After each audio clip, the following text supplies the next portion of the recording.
Okay, yeah, maybe we can get started. So this is the community session. This is a historic part of SIGCOMM, and this meeting is a very important part of SIGCOMM. We don't really discuss technical stuff so much. It's more about the work the SIG does and the future of SIGCOMM and other kind of very important, not necessarily kind of technical things. And so today we're going to give an overview of some of the recent initiatives the SIG has been working on. And we're going to reveal the location where SIGCOMM 2027 will be held. And then the second part of this is we're going to open the floor. We sent out a call for proposals for your ideas, how we can kind of revolutionize SIGCOMM and bring it, new ideas and change and things like that. A number of you are going to approach the stage and give us your ideas, and we're going to have a community discussion. And so if you can give us your input, it's really helpful. Okay, so to start, what is SIGCOMM? So SIGCOMM is it's actually not this conference. So this conference is not SIGCOMM. That's not what SIGCOMM is. You are at the SIGCOMM conference, and there's actually another entity called SIGCOMM, which is an organization. It's a special interest group, and it's part of ACM. And SIGCOMM, runs the SIGCOMM conference, but it also does a lot of other things as well. And SIGCOMM's an organization, so it has a mission statement.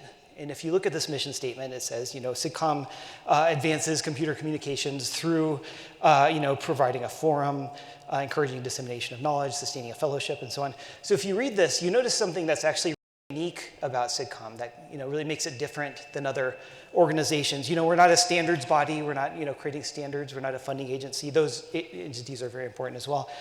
But SIGCOMM is very unique as an organization because its goal is to create a community. Its goal is to create a community. And so when it was created in 1969, it was created with the vision that science actually progresses best when you have a community, because you set a shared values, and mentoring a student is a distributed problem. And so on, science goes faster if you have a community, and that's the idea behind SIGCOMM. So how do you do that? How do you, create a community? Well, it's not easy to do that. We face challenges with that. After decades, we face challenges with, diversity. We submit papers to conferences, they get rejected, we don't know why. Newcomers come in, they don't feel included. These challenges, they're not unique to SIGCOMM. They're pervasive across all of computer science maybe, but they're still critical. There's, changes broader across society that may be exacerbating these challenges. AI is getting bigger, which is changing things. So there's a number of challenges and things on the horizon. But at the same time, we have a lot of reasons to hope as well, because you look around and you see people around you here that have created billion-dollar companies, and created entire market segments, and people who, launch national initiatives. We have people here who really know how to execute on the hardest challenges that we could ever possibly face. And they come here and they volunteer. They put on this event. No one gets paid a single dollar for doing this. Everything you see around us is everyone working here is a volunteer.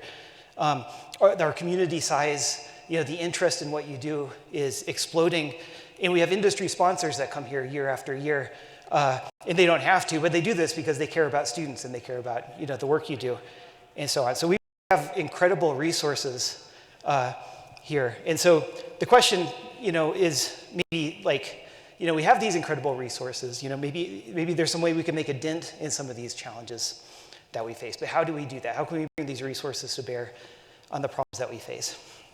So today I'm going to talk about a tiny little kind of small piece of this, which is the SIGCOMM Executive Committee. And so the SIGCOMM Executive Committee has stood up to and tasked with this idea of executing this vision of creating a community. And it doesn't necessarily do that by being smart itself. What we do is we go out and we listen. There's, we listen to, we do surveys. Everyone gets on social media and can get, loud. A lot of people can't do that. We have to go out and really listen to people and understand what the challenges are. And then we listen to smart people about how to solve problems. And we listen to that, we kind of document it, and we try and do some things on our own. These challenges that we face are urgent, and so we really need to solve them. And so if you really want to solve problems, you don't just go out and work on them. You think about process. You think about how you solve problems. You think about methodology. And so, the current, SIG administration has, published a methodology for progress. This was, released on the Slack. And part of this is a vision for focus. So we believe, there's a lot of problems that we face. We need to work on all of them. But to really make impact, we want to choose a small number of silos, a small number of thrusts to really push on making progress, so we can hold ourselves accountable for making progress, and so on. So every year we revisit these core thrusts that we focus on. And this year we're making 3 strategic bets. This year we want to focus on promoting welfare of women in our community. We want to expand our geodiversity efforts to the continent of Africa. And we really want to focus on improving peer review at our events. And so, the rest of this presentation is going to be some kind of quick overviews of some of the efforts that we're doing. All of these are done jointly with other entities. We work with the TSC and steering committee chairs and all sorts of amazing volunteers. And they're all calls for help too. We rely on volunteer efforts and ideas to accelerate and promote our efforts. We have multiple leadership positions open, so if you're interested in working with us, you can contact us at the email address and send us a note. So first, I wanted to talk about our ambassador program. So this was a program we launched last year. And the idea is that people, connect not through institutions, but they connect through people. There's a reason why the United Nations uses ambassadors to connect groups. And so what we do is we go out and we find people that are really amazing at this, that really know an adjacent, underrepresented community, and they really know SIGCOMM, and they can act as a bridge and an advocate for these groups. And we took on 2 amazing people, Professor Kanchana Kanchanaset from Thailand and Professor Dan Lee from Tsinghua University. Both of them have been extremely active and launched a number of initiatives, and you've probably kind of seen some of that over the past year, been very helpful. We've decided to expand this program, and we've taken on 2 new ambassadors, including Dr. Amrish Fokir, who's going to be our ambassador to Africa, and Professor Kai Chen, who's going to be our ambassador to the Asia-Pacific region, and expand our connections further south and further east into that region. This is a bunch of stuff we're doing for geodiversity. And we've decided we want to try an additional kind of new thing where we want to create an ambassador position for other forms of diversity as well. So we've created a new position. This is the first time we're announcing this. We're opening a position for ambassador for women in networking. This is a position that's not filled. If you are interested in applying for this position, if you're passionate about this, or if you know somebody who would be really good at this, if you could contact us and let us know. We don't really have a way to kind of find out who's interested in this sort of thing.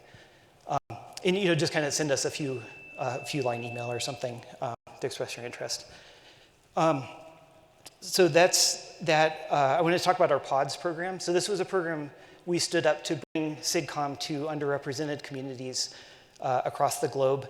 A lot of us are, very lucky to be able to travel here, but there's many students all over the world who are not able to travel here, and they're so excited to be a part of SIGCOMM, but they can't be here. And so the idea here was we bring SIGCOMM to them, and so what we do is we stand up kind of mini SIGCOMMs in these different regions. We find local organizers, we work with them, we create these day-long or multi-day-long events where it's like a mini festival, people get together, there's poster sessions, they meet, they discuss, we share our content with them for free. We provide a little bit of financial support for food and stuff like that. We've done this a few years. This year we tripled the size of the program, 430 estimated participants. They're online right now. We've mainly done this in Southeast Asia, but this year we expanded very significantly into Africa with 5 African universities participating. And this is something that really seems to be having some impact. We're recruiting for 2027, so if you know of a region that might be interested, or if you yourself might be interested to run with one of these, it's not super hard to run. We have a lot of templates kind of set up that can kind of accelerate the process. If you can kind of get in touch and let us know, we can kind of describe the process and work with you through that. That's very helpful. To further support growth of these programs, we launched 3 new kind of sub-programs. The first one is a pod fellowship program. So if you run a pod and you do a good job and you recruit students and you touch people's lives and things like that, we want to send you to SIGCOMM. We want to pay your travel. You come to SIGCOMM next year in person, so you can apply. You're eligible to do that, or you can nominate someone from your pod, a student from your pod, to do The next program that we're launching is a Pod Distinguished Mentor program. So, senior people in the community, we want to send you to Thailand, and we want to send you to Vietnam, where you can meet with these students who are very, grateful to, meet with you. And you kind of do a structured, kind of mentoring program when you're there to work with the students. And the third program, which we're kind of beta testing, is an idea to paper microgrant program. So we want students to come to these pods and learn about SIGCOMM, and then we want them to go off and work on a paper over the next year. And so this is a program where we connect you with a mentor within SIGCOMM, and we provide you with a little bit of financial support to work on a paper with the vision that you submit a paper to SIGCOMM, or some workshop, one of our workshops or one of our conferences the next year. And this is another program where if you're interested in participating or you know someone who is, if you can contact us, it's really helpful. So, some of the challenges that we face in our community are too important and they're too complex for the SIG to address on our own. And we need to understand that sometimes there's other agencies that are better positioned than us to execute meaningful change. And Into Women has been a really important part of our community for a very long time. And we're very happy to announce a new program we're launching with them. And part of this is a $45,000 grant that the SIG is contributing to Into Women. And we're doing a set of co-designed activities around this. So you'll see some stuff kind of come out of this over the next year. We're very happy to be doing that with them.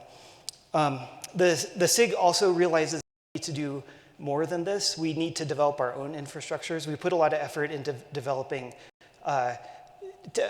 mechanisms to support geodiversity. We've built up a lot of that, and we need to do more for this group as well.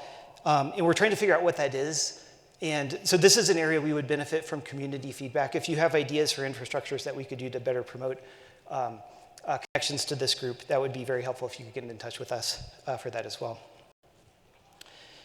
Next, one of the most powerful mechanisms that the SIG has to instill changes through our conferences. And we run a number of conferences, SIGCOMM and CoNext and IMC and so on. But we also run a set of regional events as well. The SIG has a history of setting up regional events where we go to a location, we start a conference, or we work with a set of organizers there to launch a conference. And these events have been very impactful. 3 examples are shown here: AINTech, APNet, and CommsNet. And so these started out being regional events that kind of helped us connect, and they ended up blowing up and becoming amazing global events. But along the way, they really helped us connect with these communities. And so as we move into Africa, it becomes tempting to ask this question, should we start a conference, a regional event in Africa? And we're not sure of the answer to that. There's risk associated with this too. We need to, there would be, financial costs and, other, many volunteer hours go into these sorts of things. So we're not sure. But to, investigate this possibility, we launched a task force. We're very grateful to the people who joined. We have stakeholders across the African continent who have joined. And we have several amazing people from our own community who have agreed to serve on the panel. They're having discussions and they're brainstorming right now. And we're recruiting additional help. So if this is something you know about, if you happen to have knowledge about this sort of environment or launching events or things like that, if you can get in touch with us, that's very helpful as well. So I'm going to kind of turn things over to the next speaker in a minute, but I wanted to close by mentioning an event that happened in our community recently, which I think most of you don't know about, but it's something that I think it touched a lot of us, and we wanted to let you know about it. And it was this thing where there was a member of our community that came to us and asked to make a donation. And this person, the single individual, offered to make a donation, and the amount was not small. This individual asked to donate $50,000 to the SIG. And, we were blown away by this level of gratitude. And, we weren't sure what to do. We talked with the person and said, hey, can we bring you on stage at the community session? We'll all kind of clap for you. And they said, no, don't do that. They said, I don't want this to be about me, is what they said. And so you go probably never know who this person is, but we wanted to let you know that this happened because it's a really amazing example of the generosity that's part of our community. And we thought about it. We thought it would be such a shame if we took this money and put it into the money that the SIG has in the same account. And so we thought, we don't want this to go away. We want this to be something that kind of stays with SIGCOMM a long time. And so we decided to create a fund for this.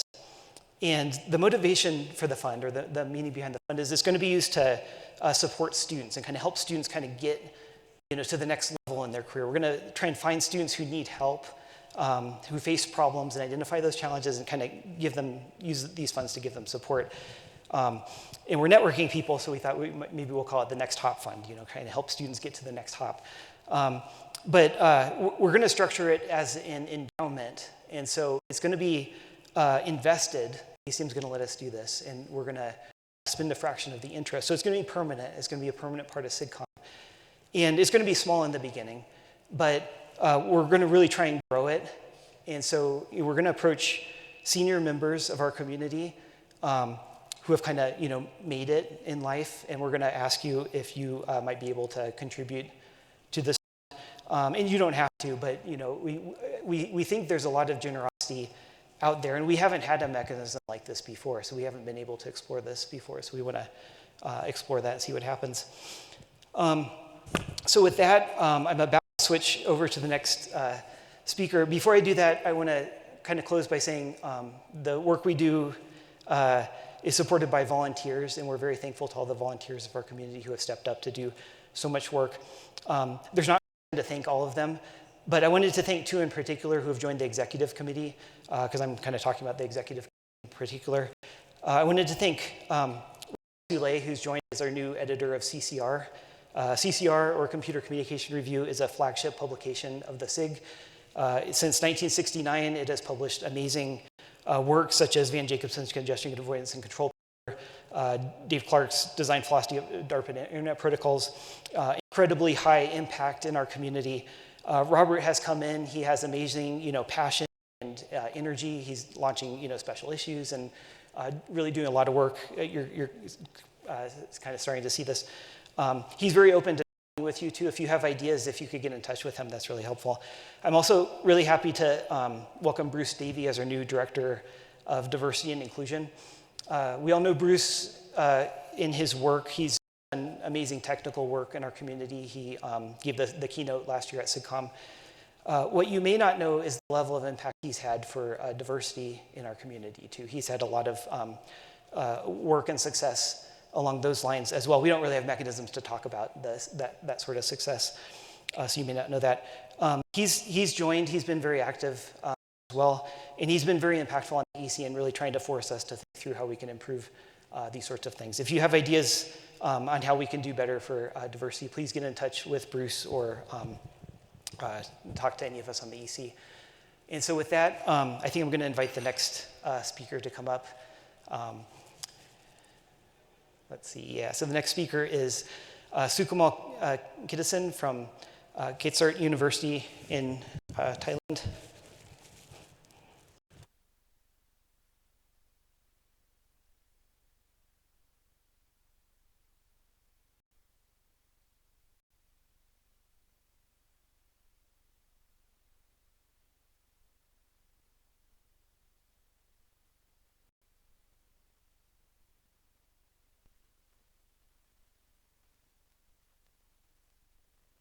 Hello.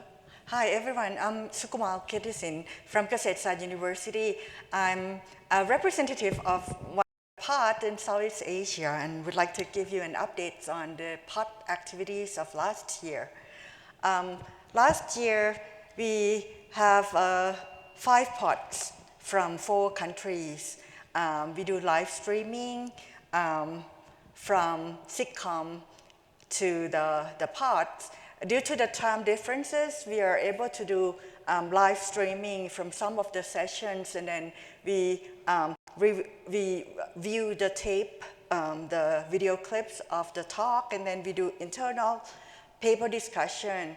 And also, we have an opportunity for Q&A sessions to ask questions from the papers orders and get the insight or some discussion, active discussion among the parts with the authors. Some of you may be approached by myself already, I'm sorry, for the Q&A session on Friday morning Thailand time, which is Thursday night here. This is the atmosphere or the example pictures from the parts last year. And we do conference call for Q&A sessions, which is very lively, and I'm really thankful for the authors who giving the time to participate in the Q&A session. It's really meaningful for our researcher in Southeast Asia because many of us had no resources to come to SIGCOMM', the real SIGCOMM' conference, and this is very, very helpful for all of us. And this year, like Matt already talked about, for Southeast Asia, we have 6 pods from 4 countries, and the number of participants increased about 20% or so. Yes.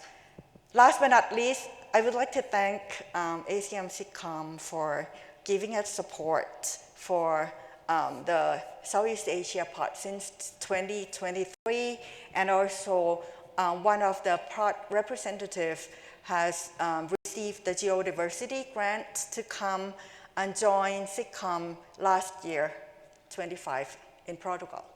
Thank you very much. And I'll hand over to Christoph.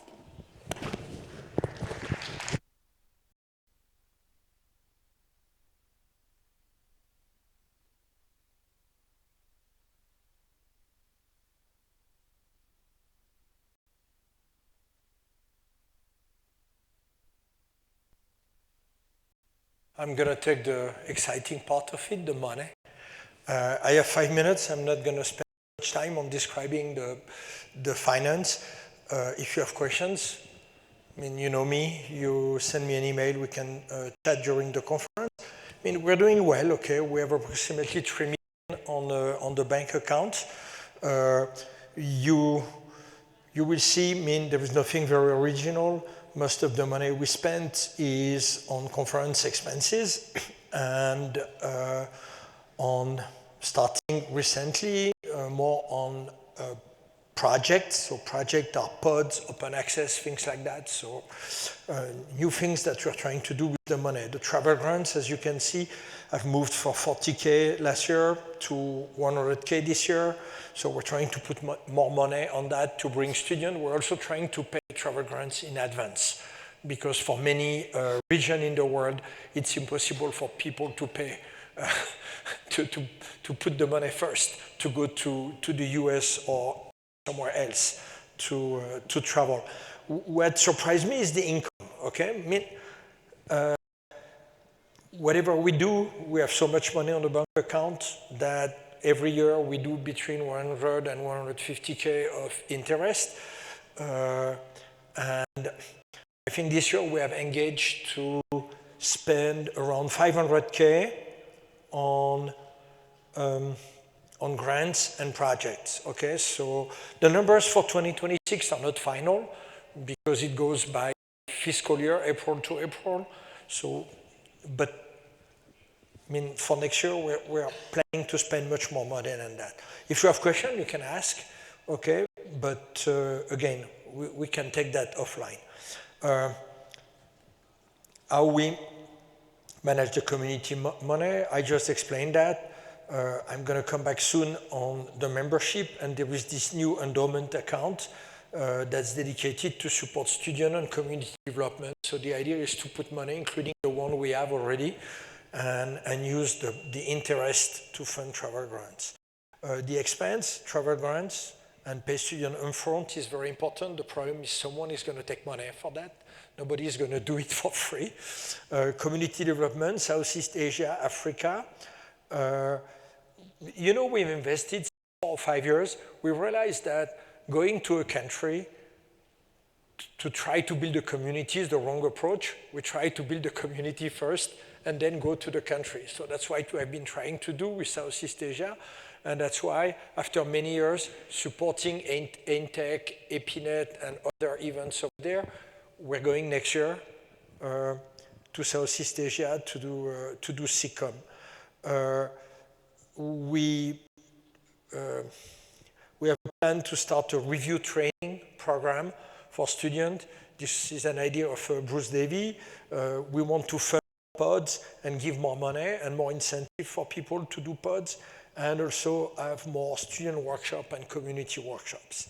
Okay, the open access is an expense, but I'm going to come back on that later. So far, we have not spent much money on that because it's a new thing. SCM doesn't really know the pricing, so it's going to change. So I'm not too worried about that. Membership. I mean, have you seen 20 years ago? That's it, 20 years? I don't know. 30 years ago, we had 3,500 people. Now we have between 700 and 900. The number is stable. We have really not much incentive. We offer the same benefits to everyone. We don't ask people to be community member. We don't really think it's the right way to spend our effort and time to increase the membership. But if you have a different opinion, please voice and let us know. And we'll see what can be done. Open access, we have been fighting for years. We had in the past the permission from ACM to publish the SIGCOMM' paper for 1 year on our website so that people can access for free. So now open access is generalized. All the papers published by ACM are open access, and the way it works is either your university or your company is paying for access to digital library, or you pay when you publish a paper. So if you belong to one organization that pays already, you're covered. If you don't, you have to pay. In that case, the SIG will pay for you. If you come from a country underdeveloped that doesn't have the money to pay, the ACM will pay directly or give you a discount. So we're very happy about the open access. As I said earlier, this is something that's under construction by ACM, and I think it's far too early to draw any conclusion on the cost or on the way it works. It's going to probably change. Call for proposal for SIGCOMM'29. So I was talking to a couple of people today and realized that probably our 3-year rotation, North America, 250 million people, Europe 250, and the rest of the world, 4 billion, is a little bit broken, and we need to change the rotation. So I think we should start by, 2027 is in Bangkok, 2028 should be in Athens, in Greece. So 2029 is back to this continent. So, I mean, we could go to Canada, we can go to the US. What about Mexico? Okay, very close to Mexico. And maybe it's a way, someone was telling me today, maybe it's a way for American students to travel because it's easier to go to Mexico for people with a visa than to go outside the US. So please, if you have an idea, thank you. I cut. If you have an idea for 2029, come to us, send a proposal, but before spending on the proposal, come to us. Updated SCM policy on AI, very quickly. The SCM policy, the baseline, if you use LLMs or Gen AI to write your paper, no disclosure is required. If you use AI to do your research and to build the content of your paper, then you need to declare, and the accountability is unchanged. Authors are fully responsible for submission content, okay? And ACM could impose serious penalties if they can prove that there is anything wrong. So there is a link here. We're going to share the slides. I think I'm done. Jim.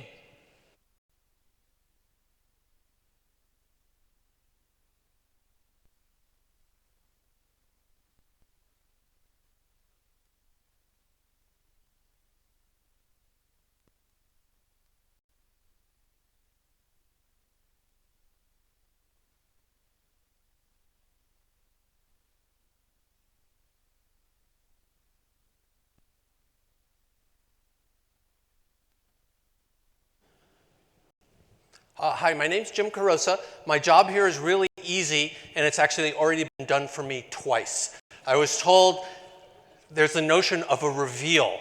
That's when there's like a drum roll, and you say, and SIGCOMM'27 will be in. And my good friend and colleague, Christophe Dio, has already disclosed twice where we're going to be, so I don't know. There's not much for me to say here. But let me go on. So here's where SIGCOMM have been held to date, and if there were any wonder or stress in the room, we could have a drum roll, but as Christophe has mentioned,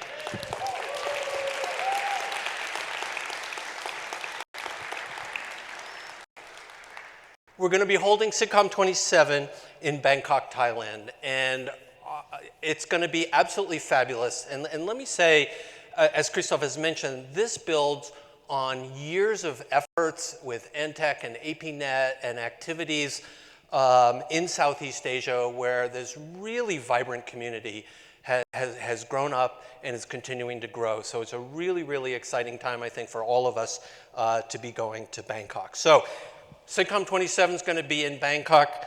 Just a couple of details about that. It's going to be held August 8th through August 12th at the National Convention Center in Bangkok. Something new for next year, the first day of the conference is going to be a community building workshop on Sunday, August 8th. On Monday, the workshops like we had here, well, there'll be a different set of workshops, but a day of workshops on Monday, August 9th, and then Tuesday through Thursday, the technical program. Okay, and you can see, if you want to learn a little bit more, there's our website, which is actually already up. There's nothing there except the people who are involved, but if you take a look, here are some of the faces that you'll see in terms of organizers. And I'll give a shout out to Kanchana, who has really shepherded this and shepherded the NTEC and earlier activities in Southeast Asia. The general I want to say she's really the chair, but she and I are general co-chairs, and I'm just so honored to be working with her. We're going to be hearing from just a second from the program chairs, Ranjita, Nate, Honda, and I think 3 of them are here. They're going to talk about the potential changes for the technical program for next year. And you see the local arrangement chairs, so if you've worked on conferences, the local arrangement chairs do huge amounts of work, and SIGCOMM' 26, who you just heard from, is going to come up, I think right now, and just say a few words about Bangkok to whet your appetite for what you'll be doing next year, about a year from now. So we're really, really happy to be holding SIGCOMM'27 in Bangkok. It's going to be fabulous, and I think we've got a video you're going to play.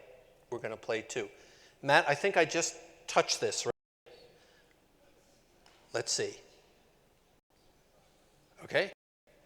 And, okay, that plane should be moving.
Wow.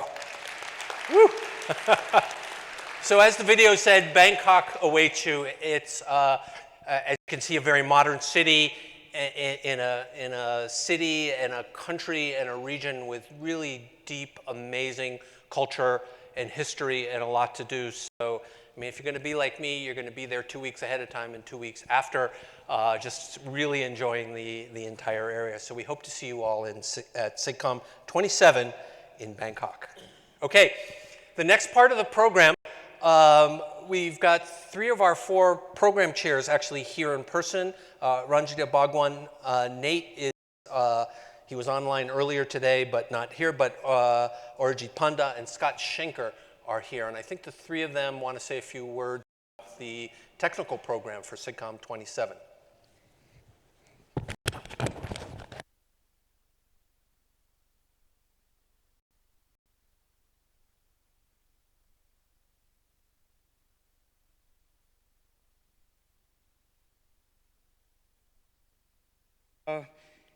I will not be doing a lot of the talking. Most of the talking for this part, Ranjita and Scott will be doing. Nate, unfortunately, is biking or was biking in Lausanne, so he's not here. But, you know, he's happy about this.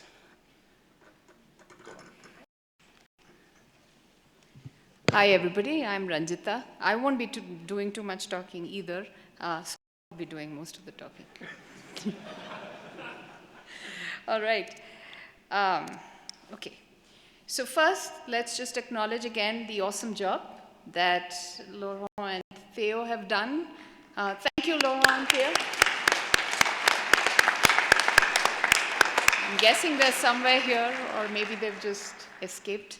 But they've been helping us a lot by actually giving us pass downs and telling us what worked and what didn't work. So thank you very much. Why don't I see this? Yeah, okay.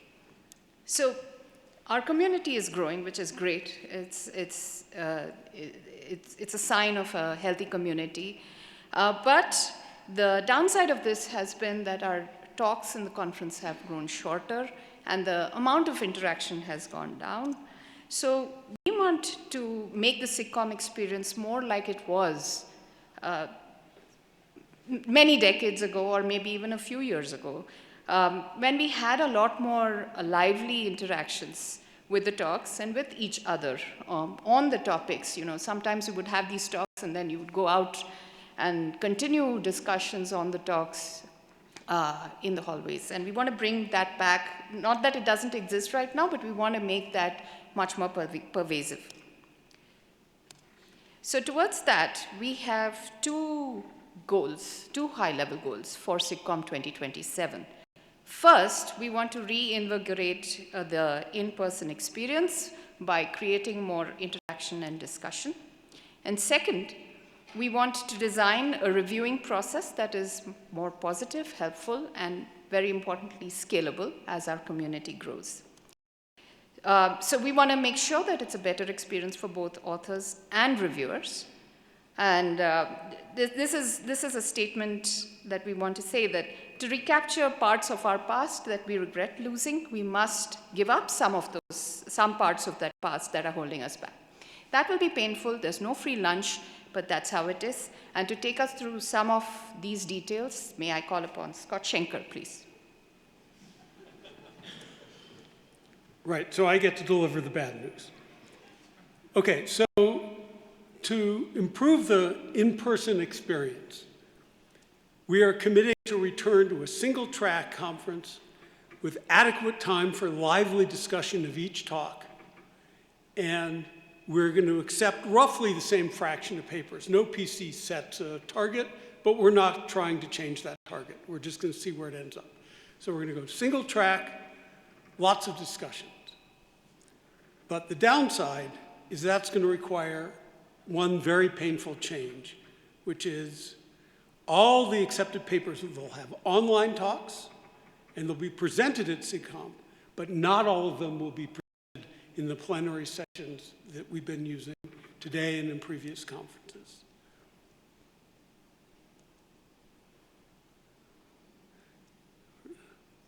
Why is this not? Most papers will instead be presented at in-person dialogue sessions. You will later hear when proposals for how we might change SIGCOMM in the future. One of them is called presentations. It's a way of having much smaller group presentations of papers.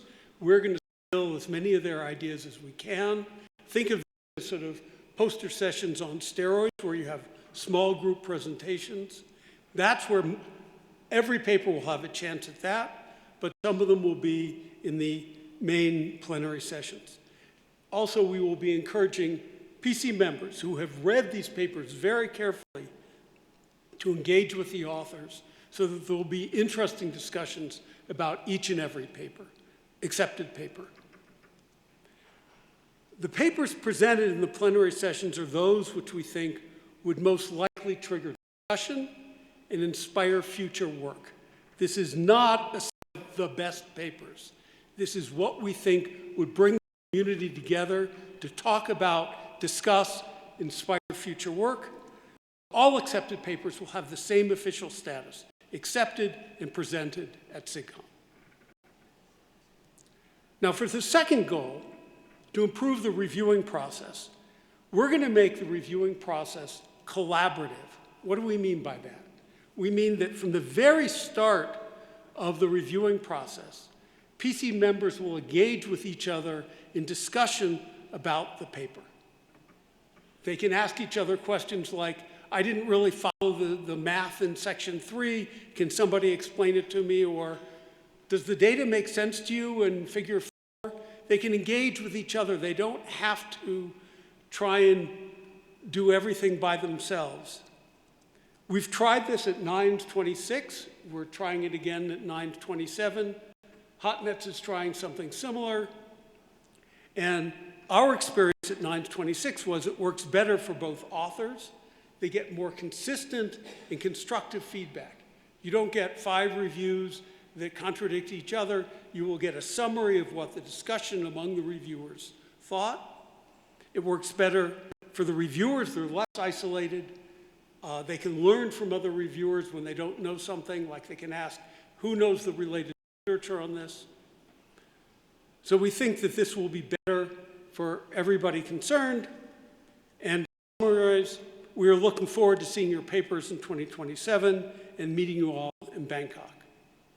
And with that, we turn it over to the next speaker.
All right. Hi, everyone, and thanks for your patience. I'm Keith Winstein, and I am the czar of change of the SIG, the Special Interest Group. How did we get here? I'm doing the change report, which will be basically the rest of this community session. How did we get here? In December 2022, Scott Schenker published an editorial in CCR about rethinking SIGCOMM's conferences, making form follow function. This is a very influential essay, and it led to a group called the Conferences Revisited Task Force, which was a bunch of people, many of them in this room, who wrote a draft report about how we could change SIGCOMM. Both this conference and the several SIGCOMM-sponsored conferences, CONEXT, IMC, HotNets, as well as more farther afield, things like NSDI, towards a next generation design for SIGCOMM, which is a call for experimentation. And this document led to a call at SIGCOMM 2023 for proposals advocating change. And there were 24 proposals received. They were discussed at the 2023 community meeting in New York City. It was a somewhat, it was a boisterous affair. And the outcome of that community meeting was that the SIG decided to appoint someone to be the czar for change, like the Loki of change, someone to be the chaos engine to try to nudge the various organs of SIGCOMM in the direction of change. And I've been doing that for the last 3 years, and this will be my last SIGCOMM doing that. We sort of tried to systematize the many forms of change and innovation and the many frustrations and problems and solutions that people saw in this world of scientific publishing and SIGCOMM. And I think as we were doing that, scientific publishing kept changing. But the 3 categories were kind of before the conference, how reviewers and PC members are selected, how papers are reviewed, changes at the conference, does every paper get a talk or not, should we have non-paper sessions, et cetera, and after the conference, what are the durable artifacts of this? So what do we all go home with? Do we publish reviews, do we publish discussions, et cetera? I don't know if many of you remember, we got lots of proposals from people in the community for things to do before the conference. Should we have rolling submissions, et cetera? What should we do at the conference? Non-paper sessions, videos in advance, things to do after the conference, have open access, these kinds of things. And these went into what you would call the SIG's system. So many of you probably don't understand how SIGCOMM works. There's a thing called the Association for Machinery, and SIGCOMM is one of the special interest groups in that association. There are 850 members of the special interest group, hopefully many of you. Here's how this works. The 850 members elect a group called the Executive Committee. They elect the chair and the vice chair, the treasurer. Those are the elected officials. 2 other people form something called the Executive Committee. And the Executive Committee appoints the rest of the SIGCOMM board, which is the organization that governs the whole organization. The board chooses who will be the general chairs of each time that this conference, the SIGCOMM conference, is held. That chooses the general chairs, and the general chairs appoint the rest of the organizing committee, the local arrangements chairs, the poster chairs, et cetera. But the program, the technical material in the conference, is handled differently. There's a group called the SIGCOMM Conference Steering Committee, or the Technical Steering Committee, that is largely a self-appointing group that handles the programmatic or technical or editorial material in the conference. It's had traditionally been a self-appointing group, but recently the SIG board has exercised more influence, so I have this little gray line on there. And the SIGCOMM Technical Steering Committee appoints the program committee chairs, and they appoint all the people that have control over the program, the technical program, the rest of the program committee, and the non-paper session chairs. And this is how this conference, the flagship conference, goes, the SIGCOMM conference. But there's also lots of other conferences that are sponsored by SIGCOMM, CONEX, HotNets, IMC, et cetera, and they have their own steering committees, which are in control of both the location and the arrangements of the general chairs and the PC chairs. But there is still a connection back to the board in the form of the money, because the conferences pay money that goes back into the coffers, which keep growing and growing for reasons that you heard from Christoph. So SIGCOMM, as an organization, has many kind of organs, and change involves, I think, finding alignment between these many interests to make things happen differently. So we have made several changes in these 3 categories. What happens before the conference, what happens after the conference, what happens at the conference. We have non-paper sessions. We have 4 of them in this conference. And so I think some people might feel that this 2022-2023 move for change has run its course. I don't know, how many of you feel that way, that we achieved something meaningful and successful and we're different from where we were in 2021? 0. 1. Okay, thank you. I think, yes, we did. There's actually many other changes. So CONEX went to multiple submission deadlines. HotNets did this nudge toward acceptance. IMC has rolling deadlines. NSDI has experimented with a bunch of things. IEEE pulled out of the IEEE ICM transactional networking. Now it's just the IEEE transactional networking. I didn't say these all be good changes. ACM has started to have the DL be fully open access in exchange for an author tax. But I think the majority view is probably that making significant, lasting, or radical changes to the most core parts of SIGCOMM, which is sort of before the conference happens, how the reviewers are selected and how the papers are selected by those reviewers, has been structurally the hardest part. The PC chairs have, very importantly, autonomy over how to realize their vision for the conference. But the PC chairs are pulled quite thin between pursuing their own vision for the year and administering a gigantic committee, like 160-person committee. Lots of program committee members don't do their job. And the job of PC chair involves, I think, feeling gradually worse and worse about your colleagues as you escalate from messaging them on HotCrap to emailing them to texting them to phoning them to showing up at their door. This is a burnout-producing job. There's a lot of misbehavior by authors that falls on the PC Chair's lap. There's a lot of misbehavior by reviewers and PC members that falls on the PC Chair's lap. And all of that leaves a very limited budget for innovation that has to be spent carefully. And the responsibility for the longer term vision is split between the steering committee and the EC and the board. So in the face of this, I think, more difficult environment for change, a lot of things have happened. In spring 2025, perhaps sparked by reactions to SIGCOMM rejections or reviews, there was sort of growing frustration with the pace of innovation to SIGCOMM and the reviewing culture. And this led to the establishment of the New Ideas in Network Systems Conference from some of the people, including some of the people you just heard from, with a different goal: to create a conference whose reviewing process is welcoming of new ideas, constructive about flawed ideas, and humble about our ability to tell the difference, with a different reviewing culture. As the change czar for SIGCOMM, I thought this would be a great idea to just make this part of SIGCOMM, just have like one day of SIGCOMM with B9s, but this was not a popular proposal. It did not happen, but it did lead to something. Last July, we had one of the first joint meetings between the SIGCOMM board and the technical steering committee to feel out what is our appetite for more radical changes. Do you all feel like we've kind of accomplished it, or is there a desire for more innovation or change, or doing something to address frustration? In early 2026, we reached an accord for the people you just heard from, Ranjit Bhagwan, Nate Foster, Arjun Panda, and Scott Shanker, to chair the SIGCOMM 2027 program. And I think that will be an amazing step forward in this desire for change and improvement. And in May 2026, this idea that there would be a conference within a conference became this SIGCOMM experiment idea, the 2028 and beyond idea, to try and sort of keep this momentum going. We had an open call for proposals for people that will be sort of the next change czars to champion and administer something different about SIGCOMM, but not taking over the full responsibility of the full conference with 160 people working for you. And the board and TSC will select and fund the proposals to implement and administer some experiment for part of SIGCOMM 2028 or later. The idea here is to carve out some part of the conference that might be more manageably steered. I think it's at least my personal feeling that SIGCOMM, the whole thing is too big of a ship to steer.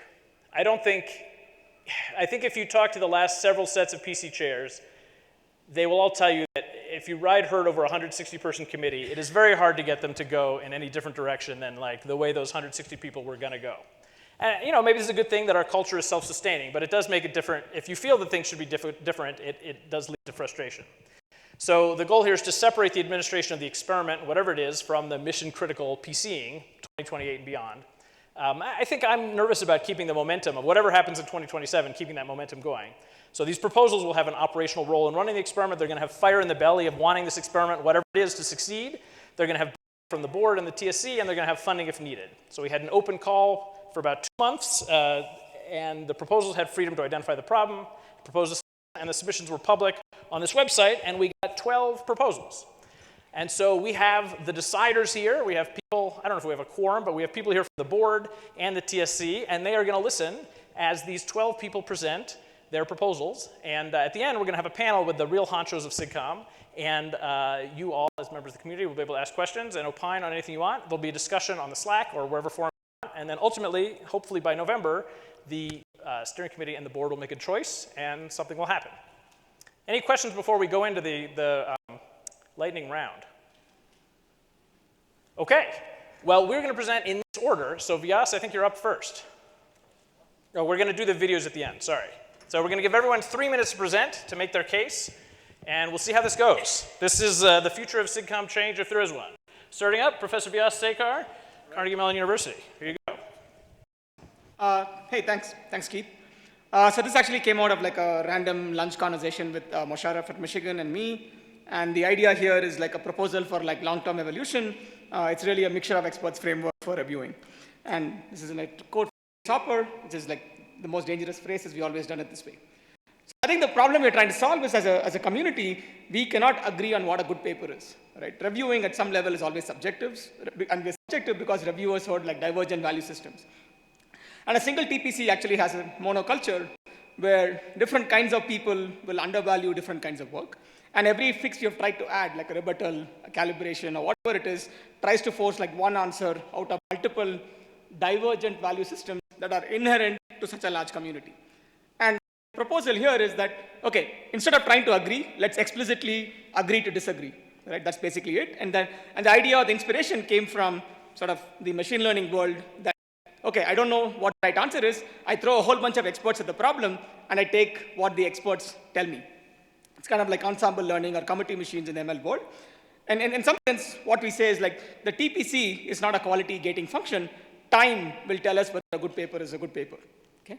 And we can have different kinds of experts. We can have a classic TPC. Some people have argued for open review, where anybody in the community can review. That can be an expert. You can have like open source community come and review your papers, not just the classic TPC. You can have like some few people say, oh no, I'm just looking for visionary papers. You can have a shadow PC consisting of like junior people and say, oh, they may have a very different value system than classical TPCs, or throw AI or LLM, and that itself might be a reviewer as well. So the idea here is I don't have a single program. I actually have an ensemble program coming from a mixture of experts.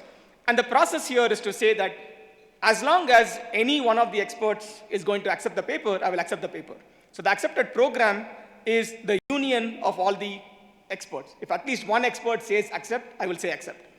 And the presented program, like the proposal here, can be decoupled from the accepted program. You could say at least 2 experts or 3 experts or whatever agree for it. And every accepted paper has to have a champion, a human champion, that signs and endorses why they thought the paper was good and endorses the paper. And over time, we can reweight the experts. There's a lot of like ML cool stuff on what the right way to combine experts is. I'm not an expert there, but we can do that. All right, there's risk with this. Review load becomes more, but hopefully by broadening participation, the reviewer load goes less. There have always been issues of like review cliques that other communities are facing. Hopefully the signed endorsements avoid that problem. And there's obviously going to be a bunch of open questions and criticisms. Is what's the conference format? How do we recruit all these different chairs? Or don't we already have a mixture of experts because the PC cannot agree? The PC is already a mixture of experts. True story. And that this solution is a cop-out. You're not actually committing to anything. You're basically taking a union of all the ideas. So I'm happy to chat about all of these things. Or you can send those questions to Mosharraf. Thank you.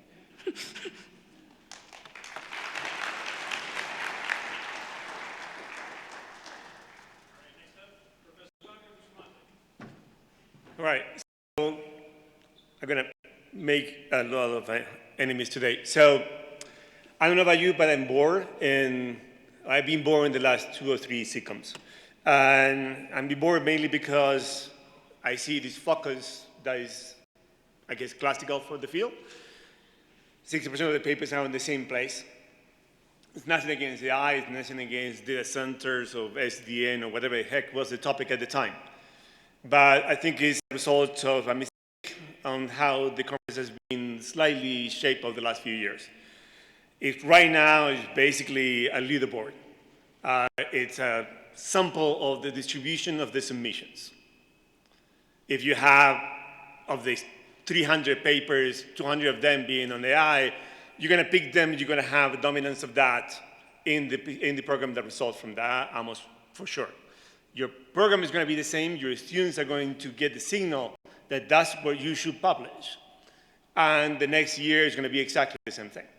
And I think this is a mistake for the field because the flagship conference needs to rather set the portfolio, intellectual portfolio of the field. It needs to tell us where we should be focusing on. In the early years, if you talk to some of the old guys, you hear that. That was shaped on the PC meetings with everybody sitting there or the dinner after that. That's not happening anymore. We all go in Zoom, so you just ended up with that distribution. There is not a lot of how to go about it. There's one thing I really would like to have implemented, which is I don't like to have a single topic area monopolize the program. That would be the first thing I would love to try. And set the percentage, I don't really care. And if you label the paper into whatever the heck the topic is, it's going to be 20% of the papers in the program that can come from there. After that, I'm going to go to the next pool, which I guess is not so far from Via's idea. And that's it, the rest of the details.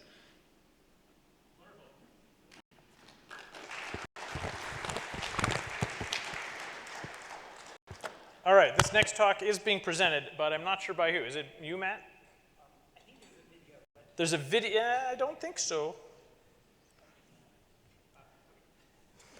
Sorry.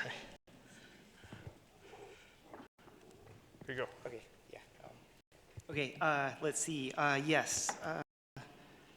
Okay, so this topic seems to be kind of stuck. Oh, here it goes. So the proposal here is to create a best of networking session at SIGCOMM conferences. So the idea here is we already hold a best of CCR session during SIGCOMM week, and this has been very impactful and important in our community because CCR is an amazing publication, but it's not associated with an event where kind of people kind of get up and speak. And this has been a session that's been part of SIGCOMM and an avenue for people who publish those great works to come to SIGCOMM and present their work. There has been other conferences that have done things like having a best of theory session, other papers from the community. So the idea being proposed here is maybe we could have a best of networking session where we take papers from other SIGCOMM venues like ED and AINTAC and invite certain, kind of the best paper awards and such from those events to come to SIGCOMM and kind of present. And so the goal of this would be to provide all SIGCOMM sponsored or in cooperation conferences in their communities an opportunity to present their most outstanding works at SIGCOMM. And the benefit would be this could broaden the scope and impact of the SIGCOMM conference and provide an attention boost to these other great papers. The format would be a full 85-minute session during SIGCOMM, updating the Best of CCR session or running in the Best of CCR session. And each SIGCOMM sponsored or in cooperation conference or journal is encouraged to kind of go and maybe use their own processes to determine which selected papers to present. Yeah, thank you.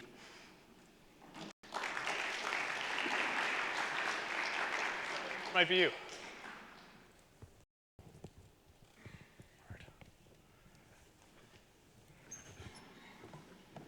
So, I mean, the idea of continuous reviewing has been circulating in the community since a number of years, okay? And VLDB is doing it, basically, and there will be another proposal by Brighton later, I suspect, but basically, you adopt a journal submission format for the conference, and all the papers that are submitted between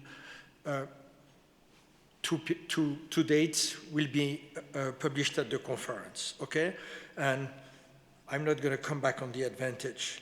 In that case, we know that there are too many papers to review, that it's difficult to find 5-6 real experts on a TPC, and that multiple deadlines encourage submission hopping, and that no context is shared between the submissions, so no chance to improve the paper.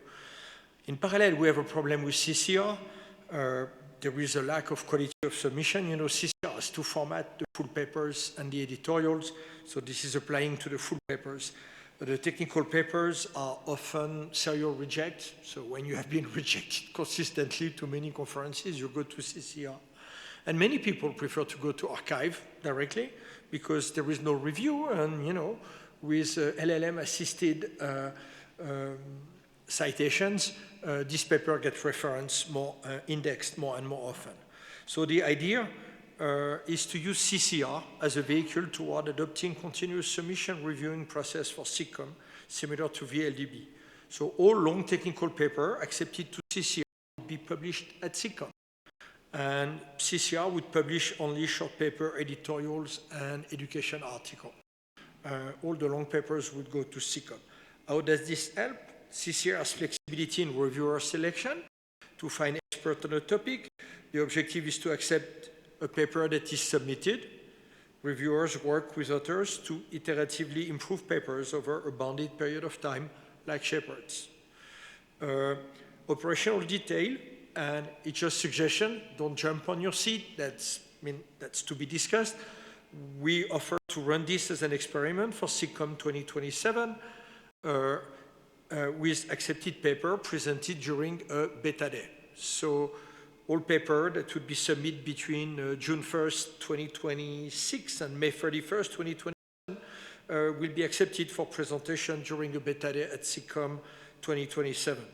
The implementation will be by a dedicated committee to be discussed again with the TSC and with the SIGCOMM. No, not SIGCOMM 2027, I think 2028. Okay, sorry, typo. submitted papers will be rejected quickly or incrementally improved toward acceptance. And I already made comments on the cycle duration. Okay, so that's the proposal.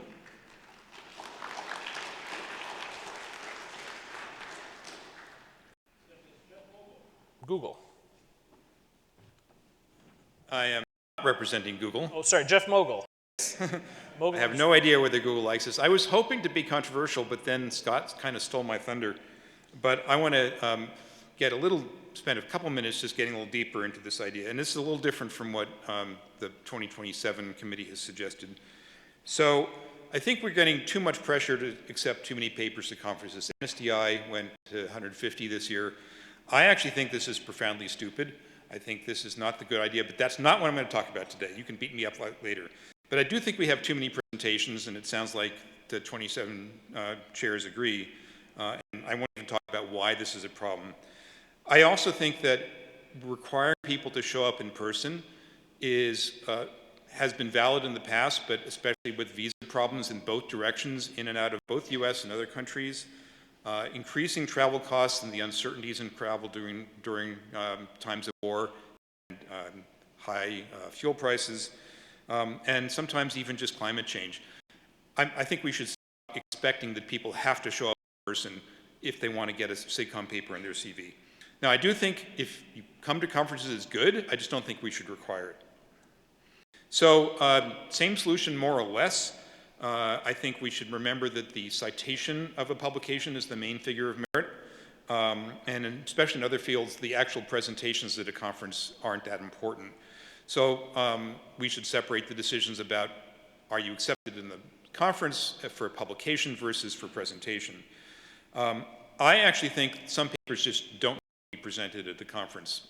Rather, I'm trying to come up with a simpler approach than the one that Scott and others described. I have to say I hadn't seen their presentation before I wrote this, but I did talk to Panda a little bit. I'm sure some authors will be unhappy that their papers got into SIGCOMM but didn't get in for presentation. But I think, we have to expect that that's the right trade-off for the community. And I also think there's an argument that's been made that this creates a two-tiered system, but a lot of our publication decisions already create tiers. There are clearly some conferences that are not as good as SIGCOMM that people get into. So how much more time do I have?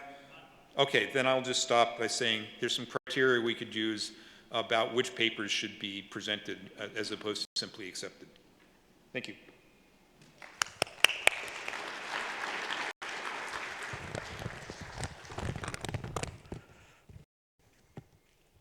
All right, I think the next one is my proposal, and then we will do, if we have time, the video proposals, and then we will do one from people affiliated with the 2027 PC chairs, and then we will go to the panel. And if you don't want to see the videos, that's up to you. We could skip them. But I feel duty-bound to the people that submitted these videos. All right. I promised as part of doing this SIGCOMM'26 process that I would submit one of these proposals. So here's what I would do if the world I would love to live in. I think that we are facing very big challenges. I think we might already have lost the game. Author and reviewer misbehavior is common and fuels everyone's burnout, I think, and fuels cynicism. A SIGCOMM publication or any CCF rank A publication has become a very desired bauble to have. In some cases, if you get it, you keep your job, and if you don't, you're fired.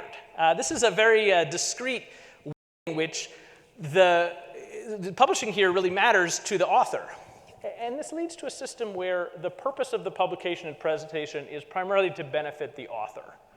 And this makes me sad, because the result of that is that the proceeding is not as educational or edifying to the attendees or the readers. If the reason we're doing all this is to benefit the author, it doesn't really matter who's in the audience or if they learn something.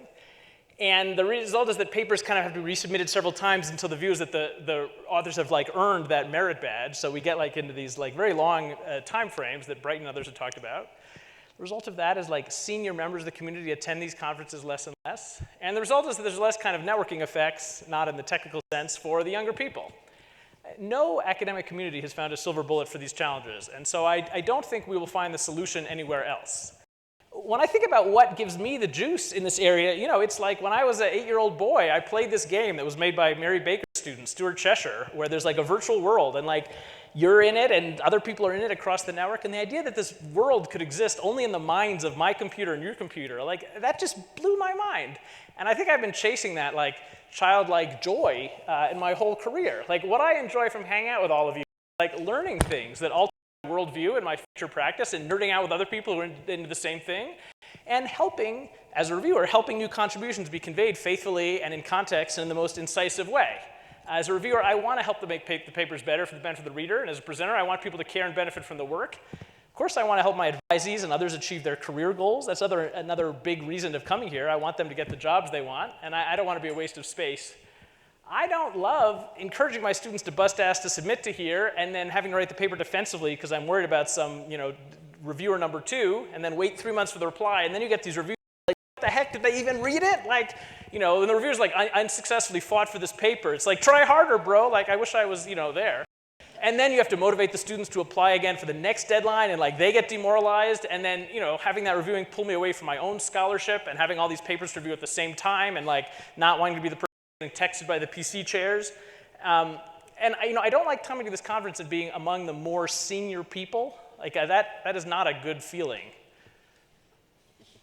Okay, so the proposed process here is to try to address those ills. And the idea would be we would have a set of area chair champions, and each one would have a public queue. So like my research group would sit out. This would be like the Keith Winstein, the SNR group at Stanford.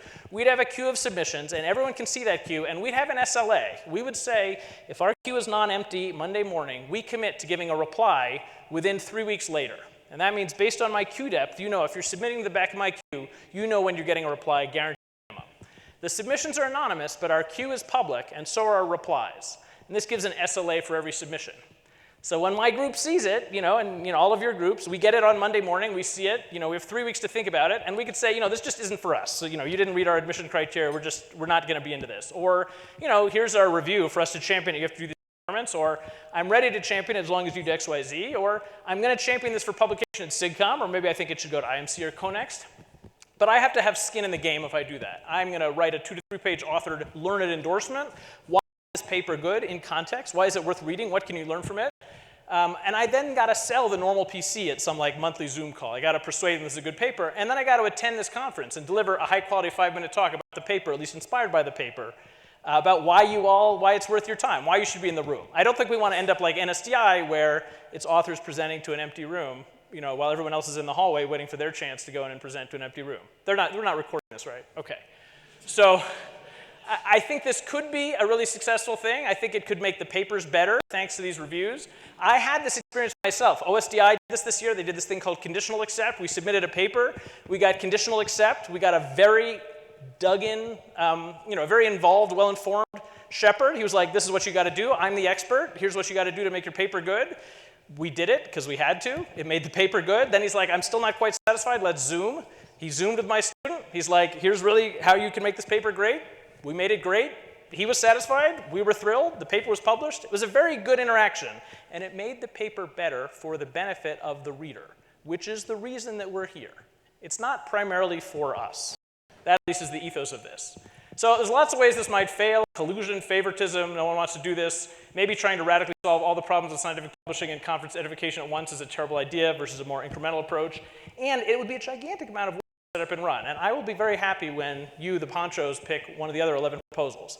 But if you ask me, like, what would I really want the world to live in as a reviewer and author, it would be much more like this. If you think about like these fairy tales about Newton writing to Erasmus and Copernicus and all sending these things around, I don't know if that's really true or maybe those guys are terrible, but I think a world where we have skin in the game and the reader's interests are paramount would be the one I'd want to live in. All right, next. Next, I think we're going to, okay, thank you. I think we're going to play the videos of fairness, and then we're going to have the 2027 PC chairs, and then we're going to have the panel. So let me skip past this, and let's play some videos. All right, so hello everyone. I'm going to present an idea. Very excited about reviewing. Just like I'm coding, we are going to use the AI to replace the whole review procedure. So the review here is very simple. Nowadays, very obviously, many of us using AI to write papers, even from ideas, outlines, and things like that. Not only the authors are using AI to write papers, a significant portion of the reviewers are also using AI to review papers.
The next proposal is System Meets AI from John Crowcroft.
Right. SIGCOMM Change from Marco Canini, Christophe Dio, and Dario Rossi.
All right, the next one is Conversations from Romain Jacob. Welcome everyone, my name is Bruno, and I'm here to present you a proposal for conversation at SIGCOMM.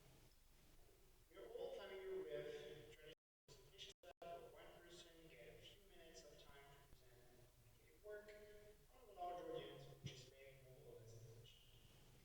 The proposal is to turn this sort of presentation format into what are known as conversations, where the same presenter will get multiple chances of presenting, typically 3 times his or her work in front of a small set of people for a longer period of time, and really engage with the small crowd that is attending the presentation.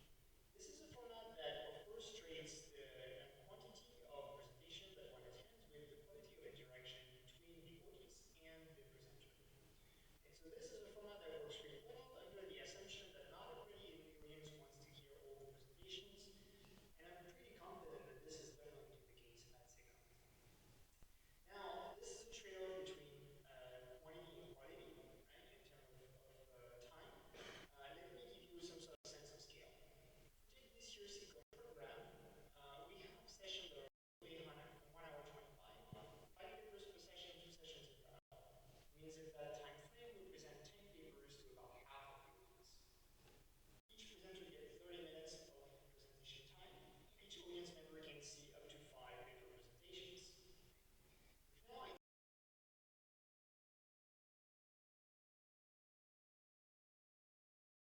So each presenter gets to present its work 3 times to, let's say, 10 people, and we can present 10 papers in parallel with 10 tables in the same room.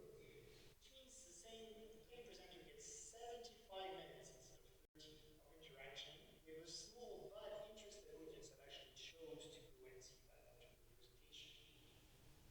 And those audience can see 3 papers instead of 5. Now, the elephant in the room here is that one cannot accommodate enough tables in parallel so that every single audience member in an event like 500, 600 people like SIGCOMM is to attend presentation at the same time. That connects with other proposals from today, which suggest that maybe not all papers need to be presented and maybe not everyone really cares about going to those presentations. So in summary, conversations, I'm going to think of them as first 2 sessions where you actually book a slot to go and see a presentation and you have dedicated and ample time to actually engage with other interested parties about this work and, of course, the authors. Interest of time, I will stop there. There are other proposals about how we could scale this conversation to make attending SIGCOMM a more enjoyable and actually useful experience both for all the audience and the teachers. Thank you. All right, our final video is Iterative Reviewing from Brighton Godfrey. I'm Brighton Godfrey. This change proposal focuses on a systemic problem with our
presentation is from Paulo Costa, Orchid Panda, Michael Shapiro, and Scott Schenker.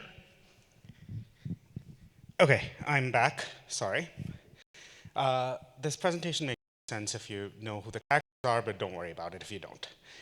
Okay, so we, I think, sort of have a success disaster. We've heard from many people, including Matt, that SIGCOMM is growing along many dimensions. We have more paper, we have more people, we have more topics, we have more things, we have more types of more every year.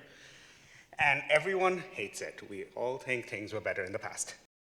So why were things better in the past? Maybe we say, well, papers today take a long time to get accepted. We barely discuss the papers that got accepted. We have very few opportunities to discuss or propagate standards today. So this is the one that hasn't been covered, so I'll spend a couple of seconds on this. You know, like there was a time when I started when you would go to in-person PCs. I'm not that old, but still, it was pre-COVID. We don't have those anymore. We have a 100-person Zoom meeting, and no one really pays attention to all of it because it's impossible. And we also have this bigger problem, which is maybe predates my time, but we have little agreement as a group what the big problems of the day are. There was a time when the internet was the big problem. Everyone at SIGCOMM worked on it. It's not. Like, there's no dearth of problems, but everyone thinks their problem is important and the other problems may be less important or be boring, or why are we talking about this? So things were better in the past, right? Okay. So we all, and this is what Keith's entire purpose was, we want to solve this problem by sort of creating a more smaller, more intimate community without hurting growth. Like, that's what a lot of these proposals have been looking at. So how are we trying to do this? People say we want smaller conference programs without fewer papers. I agree with this. This is what HotNets 2026 is doing. This is what the SIGCOMM proposal was. We want to have a more collaborative process, so we actually inculcate views on how papers should be reviewed, what we should think about papers. This is what Nines did. It's what HotNets is doing right now in a slightly different form. It's what we want to do at SIGCOMM. And I think the bit that we haven't talked about is we also want to maybe provide more places to publish papers. We have so many papers coming in, and this is not that different from Christoph's suggestion where, you know, like, it's the only difference is we think that, hey, it should be fine for the SIGCOMM PC to say, this paper belongs in CCR, you should publish it there. And, you know, we should also go back to what was true a few years ago where every SIGCOMM paper was a CCR paper. I don't quite know what led to that going away, but that was the thing even when I started as a grad student. Okay, so these are some solutions to the problems that ail us. But this is not the big message that I have. All of the changes that I said, but also all of the changes that, look, every one of the proposals that came up, I think they're good. They have the trade-offs, they have interesting things. They're all sort of cultural changes. So you want to do what we proposed about having fewer talks, or what Jeff proposed, that's going to involve cultural change in terms of how people attend conferences. We can't have this thing where, you know, not everyone goes to the poster sessions, or people come, they attend the talks, and then they go, you know, walk around or talk to other people. It's going to involve cultural changes in how you review. Like, everyone says we don't review on time, we need to do that. So we need cultural changes. Changing culture takes time. So the main message is we need to give more than like the 1-year period for these things to take time, to give time. We need to have things continue, something Keith said he was worried about. One possible proposal I have for this is we should preserve PC continuity. So have like a rotating thing where maybe chairs or someone, maybe they don't serve as chairs, but as in some form they help set up the culture and continue. And yeah, that's it. You know, you can't change things in one night. Sorry about going a little over. Okay, let's give a round to all the proposers. And now, in our final 20 minutes, we will have all the honchos of all the different organs of SIGCOMM up here. We will have representatives of the SIGCOMM Executive Committee and the board, representatives of the SIGCOMM Flagship Conference Technical Steering Committee, representatives of the concept of being program chair, and representatives of being general chair. Actually, Eric, you want to join us? Well, we'll just get you in here. Great. The general chair idea. And they will all come up here. And they will take your feedback from the community. We have one mic there, one mic for all the honchos, so we're very egalitarian. You know, I guess I should emphasize the TSC and the board are going to pick one or more of these proposals to actually do to fund the proposer to enact. And so if you have thoughts as a community, this is your opportunity to speak with the actual deciders, all here in one place, like the Spice Girls, a rare time getting together to make your view known. If you want to queue up here at the microphone, please do. I'll introduce everyone. Okay, this is, again, Matt Caesar, the chair of the ACM Special Interest Group on Data Communications, Kirsten FTO, the treasurer, Eric Keller, co-general chair of the current SIGCOMM, Sivya Ranasamy, member chair of the Technical Steering Committee, Jim Carosa, general chair of next year's SIGCOMM conference, Theo Benson, program committee chair of the current SIGCOMM, Panda, program committee chair of the next SIGCOMM, and Vyas Sekar, member of the Technical Steering Committee. Okay, the first question. So maybe I first want to say a few things about AI reviewing, which I say I disagree that AI review should be part of the actual review process, but AI review does help. So maybe all the authors should have already received their AI review even before they submit their paper. But different people have different skills. Like I have my list of skills for my AI reviewer to give me feedback, but different people may have different skills, so especially junior students, maybe they don't know that much about how they can get the best review from AI. So how about, the PC chair and maybe the PC can come up with some AI reviewer help list so that all the reviewer can have a good high quality AI review to them before they even submit their paper to the actual Hawk therapy.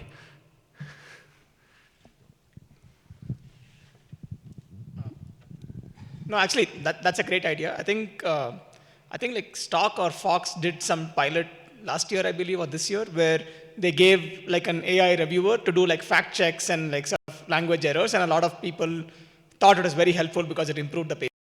Now, yeah, if we can say here is like a community contributed Creative Commons license skills that anybody can use, and you can contribute because maybe you are a better AI user than I am, please go ahead. I think the students would really appreciate it, and I think if we can say like we provide like a LaTeX template, maybe we should also provide a skills along with the CFP. That's a great idea. If you have one, put it somewhere on GitHub and share it with the community. And of course, also sponsoring for the lower income community so they can also use high quality AI, which I will happy to help them as well. Good point. Anyone else? Okay, we'll take the next question. Hi, I'm going to make a comment more than anything else. As much as I like some of Brighton's thinking in his change proposal, the notion that that we receive 60% of our papers worthy of acceptance is an author fantasy. He may think it's a paper worthy of SIGCOMM and is frustrated by the process, but my experience is in fact that SIGCOMM as a premier conference does better when it is somewhat less accepting of papers and seeks instead to promote the papers that it does accept. We used to actually send out notes before the conference saying, by the way, here are some particularly hot papers that you might want to check out when you're at SIGCOMM kinds of things. And we should be thinking a little bit about how we do that and how we build up the status of a really great paper at the conference as being something that people want to come and listen to. And but the notion that we want to be accepting 60% of the papers to SIGCOMM, I find rather astonishing. So I will leave it at that and see, if there may be people with completely different views behind me or in front of me, and that's fine. I'm allowed to be the old grump at this point. So. Anyone want to take? Okay. Oh. I will start by saying I think Brighton used 60% as a number. Right now we accept 20%. What I think he's saying is we can accept more. Yeah. It's not 60, maybe it's 40%. But we don't do a good job in trying to ensure that we reach that higher bound without investing a huge amount of time. So I think there are some things in what he discussed that we could try to revisit to try to increase from 20% to something greater than 20%, maybe 22%, maybe 25%, but definitely not 60%. Yeah, and if I can just speak for Brighton because he's not here. One, the number was just a ballpark. I think the other point he would make if he were here is his real goal is to get papers out of circulation and get them out there into the community. Accepting 60% is one path, maybe putting them in CCR is another, but I think the problem is really what he was hoping to highlight. I think 60% in the current model, you're right. It's crazy. But if you go through a continuous submission and you get rid of paper, you put them out of the circuit because they're really bad, I mean, 60% doesn't mean anything, okay? I mean, you might accept 60% of what's submitted, but before that, you have made sure that what's submitted is quality. It's going to be accepted. So it's a different model than the current one. That's where. Yeah, and I'm fine with a different model. I just found his example. Part of my concern is that there is a periodic cycle in SIGCOMM that has been around for 40 years, in which there is an attempt to make it easier to get your paper into SIGCOMM in the guise of saying, let's fix the problem. And so the answers are yes, the problems are very long cycles. It's occasionally authors not accepting that their paper just isn't quite good enough, right? And the fact that we do this one-shot review process, which doesn't give us the ability easily to take good ideas and help them mature. Yes, I agree with all of those dynamics, right? All right, in the interest of time, let's go to the next commenter or questioner. Hello, I have 2 points to make. The first one seems to be a tradition now for me at every SIGCOMM to say the exact same point, and every year I still hear the same thing. For a lot of the students in this community who are from countries like mine, they cannot exit the US. And for Canadians now, it's also the same thing. So proposals that say, oh, we do this 3-year rotation program and we come to the US and now the US does not give visas to everybody else so they can't come here, we should not forget those students that cannot leave. And they deserve an opportunity to attend SIGCOMM as well, and I don't think they have enough people that speak for them. So I will do this every year, and I'm saying it again, please be mindful that if they have one opportunity in 5 years as a student to attend a SIGCOMM, for me it was one in Chicago, for others they never even got to attend it. So just having one in the US is good, so that's one. So, very good point, but the year where people cannot go out of the country, the year after is people that cannot come in the country. So we have 2 problems. So today, thanks to VIAS, we might have found a solution. Apparently, Mexico, you can go. We cannot. Iranians cannot leave the country even to go to Mexico. That's exactly my point. Okay. We cannot go outside of the boundaries of the United States. So, Benaz, I agree with you. I think generally, I don't think this is a very useful discussion to have in this for the following reason. When I was involved with HotOS last time, when I was the PC chair, someone similarly made a statement about Canada as a very welcoming country, and they said, I think the statement they made that really riled me is they said all Commonwealth citizens are allowed into Canada without a visa. I'm a citizen of the Commonwealth. I need a visa. I have actually not attended HotOS at some point because I couldn't get a Canadian visa. I think this is one case where we do a bad job because everyone has good intentions, but very few people actually, unless they're with the visa, know the problem. I think your point is correct. I mean, I think everyone's trying to do well, but there isn't a lot they can do. So I want to second, say yay for the point you're making here. I'll point out 2 things that I've noted that SIGCOMM has tried to do. I think the pods is one way to do this. And again, it's not just visas. I mean, I get 100% with visas. Students have faced exactly the same problems. But there's also cost incoming as well, right? And so I think when I look at what SIGCOMM has been doing, I see the pods as a really nice way to be addressing that. I will say that for the SIGCOMM education workshop that we had yesterday, the SIG was amazing in making funds available to make that a hybrid environment with, 3 or 4 times as many people participating remote as in person. So there's, I guess I see some progress, but appreciate what you're saying.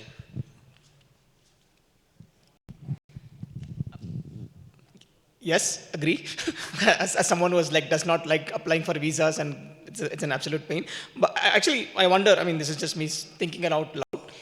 Are there other conferences that have found creative solutions to these problems? I know, I think NeurIPS or ICML, at least for the workshops, not the main conference, seem to have an extended version of the pods where they have parallel editions of the same workshops, and you can say, oh, my workshop proposal is for US, my workshop proposal is for Asia.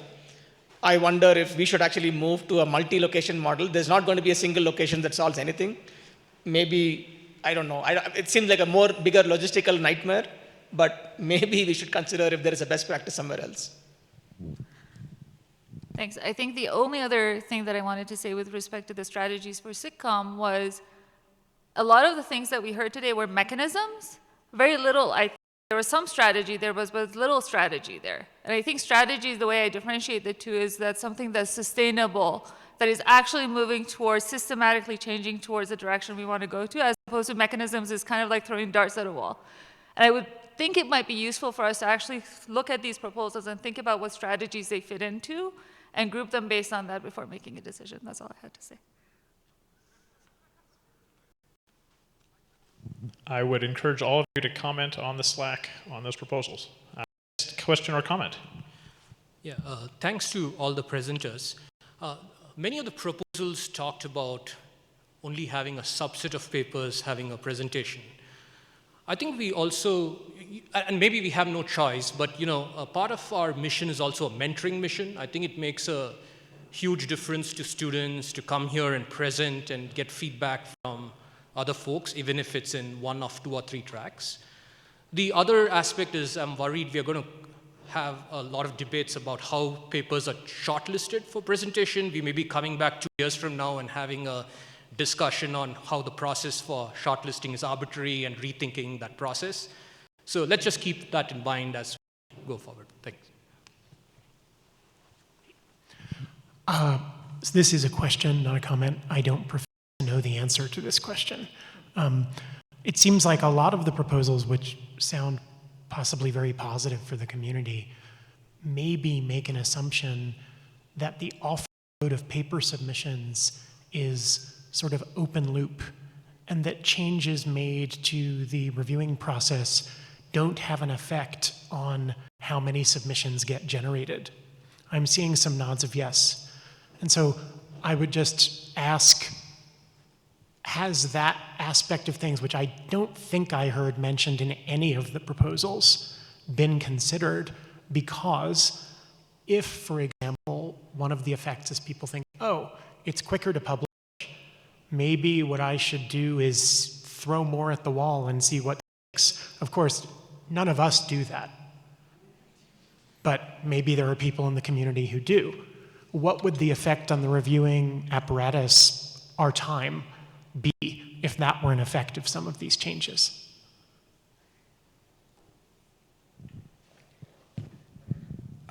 So I think you are correct that reviewing does affect authorship. I think we're already seeing this with places like NSDI and ATC, where I think it is changing what the first page of the paper looks like for everyone.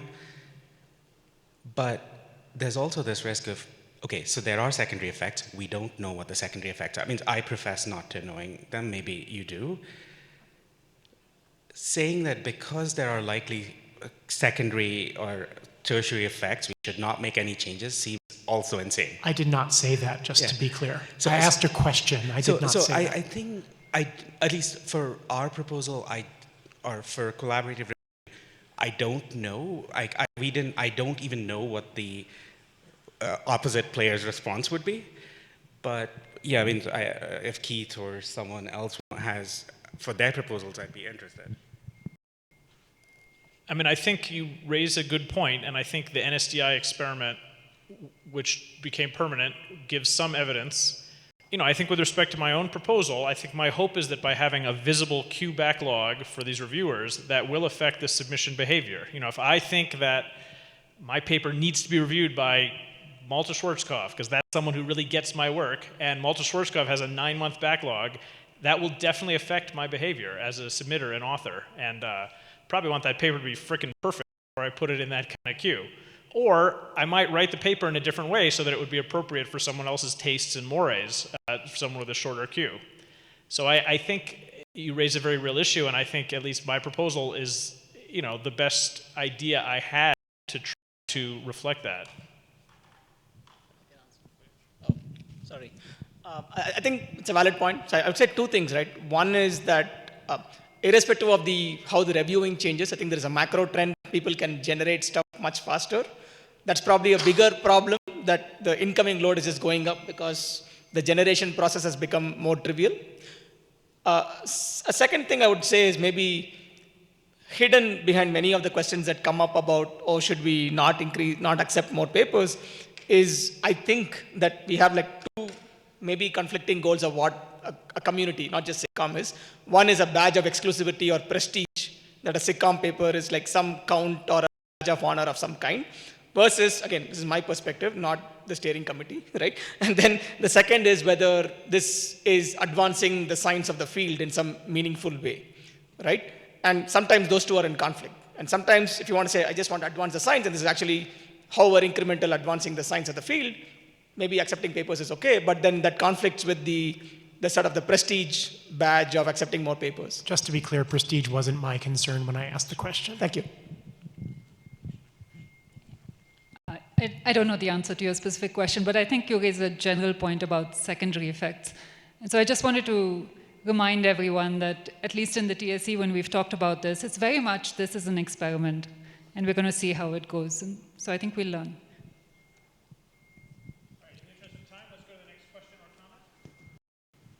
Hi. Yeah, so we heard some really nice suggestions today about collaborative reviewing, iterative reviewing. I was wondering if you should not have the authors involved in this as well. So maybe instead of reviewing a paper, we should have like a presentation by the authors, followed by a Q&A with the reviewers, and then a discussion among the reviewers, something like that. I think the time we spend in reviewing a paper is easily 2 to 3 hours, if not more. And we can probably have something like I suggested in an hour.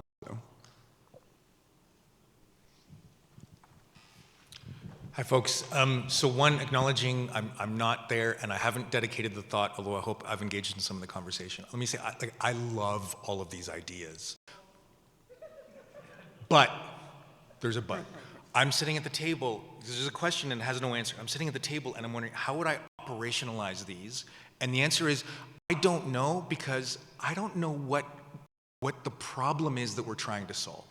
Like, there are so many different objectives, and I feel like if I was reading a paper or proposal that was multi-objective, optimization of some form, I can't really reason about it. I don't know how to evaluate results when I see them, and so I think the suggestion here is, can we just maybe articulate specifically the various goals that we might want, and maybe it's just one to advance the best stuff, but the reduce viewer load, make sure authors get whatever they need, and then run the experiment for that goal so that we can then turn around and measure. I don't know what that looks like, but I'm not sure what we're getting out of doing all of these general things, because I don't know on the back end if they worked. So I can give you, okay, I did not run this by my co-chairs, but I think they're pretty, this is a pretty reasonable one. I can tell you that the goal for at least the SIGCOMM' 27 proposal was, we want a conference where people come and it feels like you actually got to engage with the work and you actually got to discuss the technical parts of it. Like, look, various other goals were mentioned even in the Q&A, but one thing that a conference has to do is give a place for intellectual discussion and for actually having that, and that, at least from my perspective, the main SIGCOMM' 27 goal, or the thing that, your measurable thing is, right, does it feel like you engaged with the works that more deeply and felt like you've learned more? I agree, but I will point out, even in the articulation there, because I do this too, is like, feeling good is probably not the right outcome. But Marwan, do you want, okay, fine. I can set up an exam that you take as you exit Bangkok, and we score and we grade you. Is that an acceptable? I think, look, like, I'm the first person to say not everything is measurable, right? I'm sorry, Marwan, but we're right, going to lose the room. Let's try and get through the queue. Hi, Xiaowei Yang from like old timer of SIGCOMM, so I share the sentiment discussed a lot in this session. SIGCOMM was not like what it was, right? We want changes to feel the community, the sense of community, etc. Totally get that. But after this discussion, I've been heard several times, right? Probably since 2023, 2022. A question I kept thinking is that, could it be what we are experiencing or feeling is just the symptom of the problems, and fixing the formality or review process is still some sort of like, fixing the surface, the symptoms, while the root cause is maybe just like in the olden days, we have the internet, we have like shared like a scientific community, scientific problems, right? There's like common goal. So this is common and not a question. So I was just kept thinking, even if we change the format, but now like a lot of the interesting problems happen in like private companies, large data centers, the scientific community themselves, the open scientific community, we don't get to touch those like most exciting, interesting problems. Maybe that could be the cause, right? Regardless how we fix the review process, how we fix the conference format, we may still not fixing the fundamental root cause of the problem. Just a comment. Yeah, I mean, I guess I feel like our mission is to light the candle in that demon-haunted world you're describing. There might be more demons than there were 4 years ago, but I hope we can still keep the candle burning. Alan. Yeah, so Alan Liu from UMD. So I've been sitting here for listening a lot of interesting proposals. But it's not a question, but more of also a comment just to encourage. I think we should think about it. To me, the problem is not like you present more or less paper in the way of a plenary discussion, or to me like it is sort of like we can think about ideas like a different paper, different styles of paper should be presented in different way. For example, some of the papers more code-heavy engineering, then can SIGCOMM be kind of a matchmaker to make some connections to the resource provider that help to run it at a slightly larger scale, and then we can present some results in the conference. Some paper were more theory-heavy, and then we should kind of maybe a more poster plus some kind of provide a whiteboard to people who want to come in and then discuss like mathematics style, or the people just different way. I think it's maybe think about I just thinking that it's probably still need the community to think about how the way of presenting paper, the more modernized that can tolerate different styles. It's not the question, but just observation. But I feel like you select papers like, oh, this paper cannot be a presentation. Paper can be recorded video online. I think many people, like including me, probably feel like recorded video and then no one gonna really watch it, right? So, it's kind of a bad idea in general for presentations. All right, Fabian. Yeah, so thank you. Just listening to everybody's comment, one of the things I keep coming back is I'm not sure that we know exactly, as the people in this side of the room, what the goal of the SIGCOMM conference is. So is it to present technical, the status of the field with the experience papers so that everybody knows what the hell is going on out there? Is it to provide a token for tenure, promotion, PhD, dissertation, whatever the heck it is? Is it to pick the best papers out of the pool that we get? Is it to set an agenda for the field? And my proposal was running the perhaps misunderstanding that a flagship is the boat that goes ahead and tell us in the direction this field should be going. And if that is the case, then there is a way to shape the program. If that is not the case, and that's why I would like to hear from you, what is the goal of SIGCOMM, of the SIGCOMM conference? Then we need to figure out how to shape the program to fit that goal.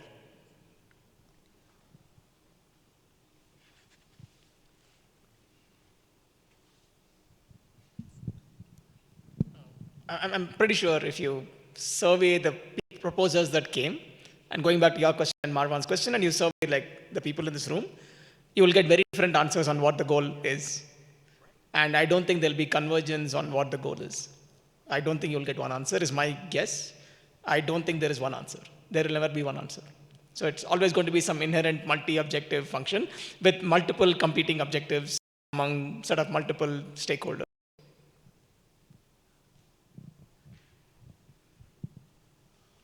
All right, well, thank you to all who participated in this process and who asked questions. I'm going to ask one final question to the honchos on the stage, which is that in negative 6 minutes, I will no longer be the SIGCOMM czar for change. And you'll be still here, and you will have to choose between 0 and 12 of these proposals to fund and select, to have skin in the game, to implement them. And I'm curious, what do you, the deciders, need to know to make that decision? How can this community help you make that decision?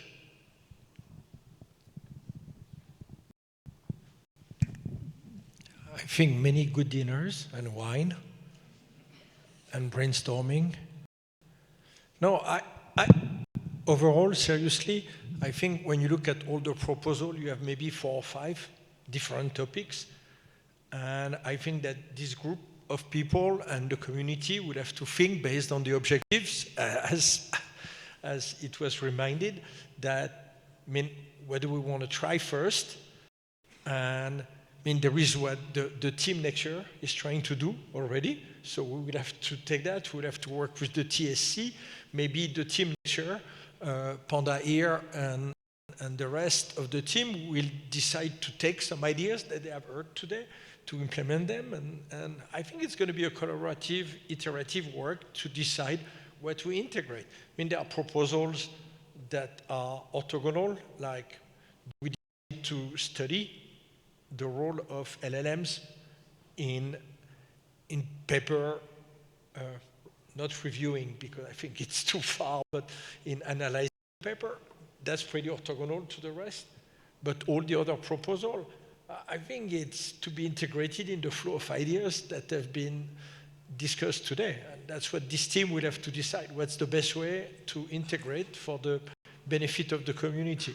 There was a talk at UMass recently where a guy was talking about these conferences. And the guy was saying there are 2 objectives. One of them is to disseminate information. The other one is to help people build their career. And that's what SIGCOMM is trying to do, okay? So how to do that? Maybe we need to, so the guy was making proposals on the 2. I mean, I'm not sure it was very implementable, but we have to keep that in mind, okay? That's our objective as SIGCOMM. Just one thing to add to that. I guess we don't necessarily have to view this as we're going to pick a winner and we're going to run with that winner. There was a lot of commonality groupings, as Christophe said. So I think we're hoping TSC, the EC, to extract some of those ideas and orthogonal. Maybe there's going to be, you know, this is the right year to try this and this is the right year to try that. And it's going to be in conversation with potential future PC chairs, as well as the people proposing some of these ideas, and go from there.